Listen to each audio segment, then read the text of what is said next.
For those who plan their vacations around spas or theme parks, it might bring a queasy shock to realize an alarming number of Americans plan their vacations around the flesh of children. Every day, young girls are bought and sold in developing countries where the grim economics provide a cheap and vast selection for the average sex tourist. And after a 6-month investigation, we found that Americans are not only buying, some are also selling. But little do they know, the authorities are also watching, even over there. And tonight, Nightline producer Alex Waterfield and ABC's Alex Marquardt take us to the Philippines and take us inside the raid. Tonight, in a far-flung part of the Philippines, Arthur Benjamin is in a good mood. All the 30 girls running around, I'm good. Laughing, drinking, ogling the girls dancing on stage at this bar, which he says he owns. This is your life. In a nutshell, pretty much. Benjamin is a 49-year-old American suspected of having sex with underage girls and selling them for sex out of this bar called Crowbar. But as he drinks, Benjamin has no idea that at that very moment, The first target is going to be in the Crowbar. Filipino and American authorities are just a few miles away, See you out there. Good luck. plotting a raid that will bring his world crashing down. Okay, we're ready.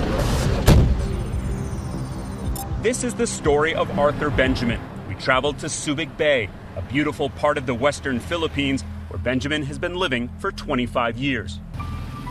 But our journey went deeper, past Benjamin, into the dark and disturbing world of underage prostitution, discovering how all too easy it is to buy sex with underage girls. How old are you? 14. You're 14. The Philippines has quietly emerged as a top destination for Americans, not just looking to have sex, There's 16-year-olds in there, I guarantee it. but to sell sex as well. But I have about 300 girls working for me, and they go all night for $30.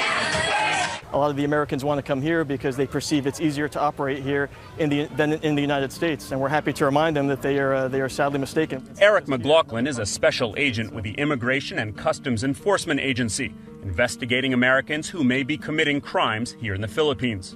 For the Benjamin case, he recently teamed up with a local nonprofit organization called PREDA. We have our undercover team, which has been gathering evidence against Benjamin for months. It's my job as a U.S. law enforcement investigator to determine if those allegations are accurate, and if they are accurate, we will pursue them to the ends of the earth to make sure they're held accountable.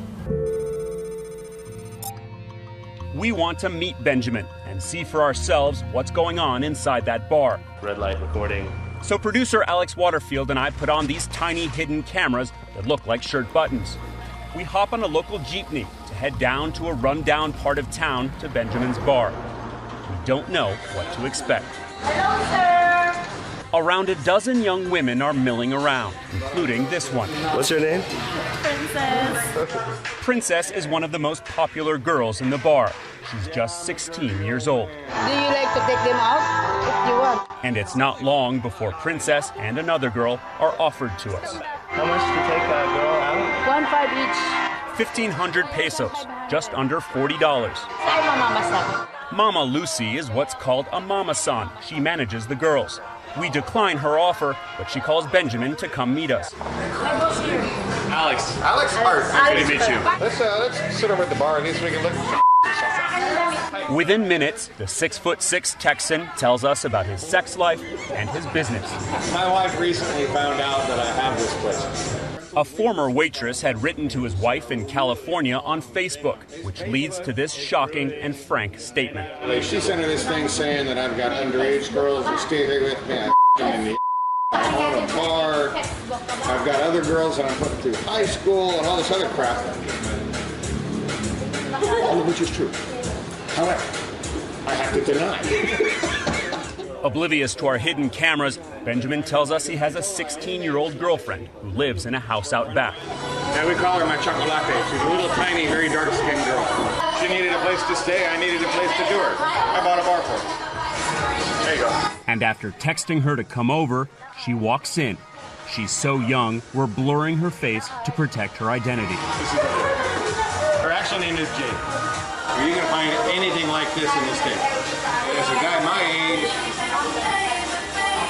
nothing can happen. You said anything I want, anytime I want. I know, I'm going to hell, I know.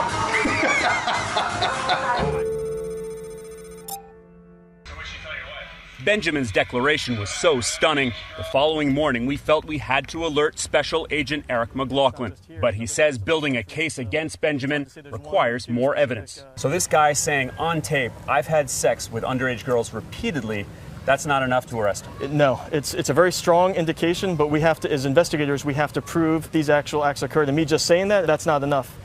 The key might be this 18-year-old girl named Marisol. Until December, she worked at Benjamin's bar.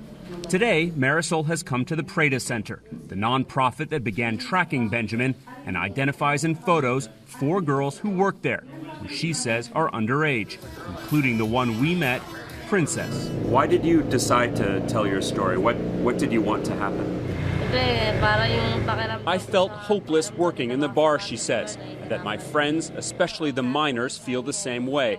I wanted to tell my story and to save them. Benjamin isn't the only American capitalizing on the demand. Many in this long string of bars in Subic Bay are owned or managed by Americans. Many of them are military veterans. We got like 8 bars, all foreign-owned, military, Marines, Army. It's really well organized. People just don't understand the magnitude of what we got going on here. Subic Bay was home to a U.S. naval base for almost 50 years, providing a boon to the prostitution industry. Here's $30. It's gonna like feed their whole family for a week. You know? Enjoy it, man. Don't get too wrapped up in your head about it. To see how easy it is for Americans to find underage girls, we visited the neighboring town of Angeles, 45 minutes from Subic Bay and Art Benjamin's bar. It takes less than half an hour before we're approached by this woman, who offers us not just young girls, but virgins. How many different girls do you have?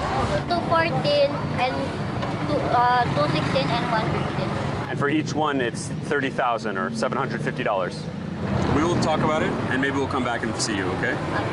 Later that night, we meet the woman and the girls near a busy intersection. How old are you? 15. You're 15. And you? 14. You're 14. You're in school. What grade are you in? Second. Second, so 8th grade. You look very nervous. No. Don't be scared. It's okay. This is your aunt. Yeah, auntie. This is your auntie. Yeah. She loves you? Yeah, very much. Then why is she asking you to do this? Because she know we need money. That's why. Instead of they just give to the Filipino men who don't have job, lazy. It's good that they just tell they're terror, right? Well, that was incredibly disturbing. They were both obviously so young, and it was so easy for us to find them. We said no thank you and walked away. When we come back... Crowbar, that's it. That's it. We've got to be fluid and fast. Get out, go. Authorities decide to make the final move on Arthur Benjamin. I want to see your hands. Sit down. But will they have enough evidence to arrest him?